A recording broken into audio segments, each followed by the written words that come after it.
আজকে তৃণমূল কংগ্রেসের পার্টি অফিসে তালা দিলেন, তার সঙ্গে সঙ্গে মুখ্যমন্ত্রী বলেন কি কারণে? দেখুন, প্রথমেই বলি, মেদিনীপুরের মাটি বিপ্লবের মাটি, সতীশ সামন্তের মাটি, মাতঙ্গিনীর মাটি, ক্ষুদিরামের মাটি। এখানে বিপ্লব জন্ম হয়। আর মুখ্যমন্ত্রী প্রকাশ্য সবাই বলছে মেদিনীপুরে গদ্দারের জায়গা। উনাকে বোঝাবো গদ্দার কাকে বলে, এবার লোকসভায় বোঝাবো উনাকে। উনি গোটা মেদিনীপুরবাসীকে অপমান করেছেন।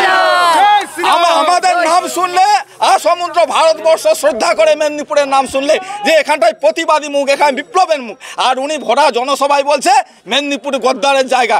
আজকের পার্টি অফিসে তালা লাগিয়েছি, ওদের সমস্ত রকম কাজকর্ম বিরোধী অঞ্চলে বন্ধ রাখবো।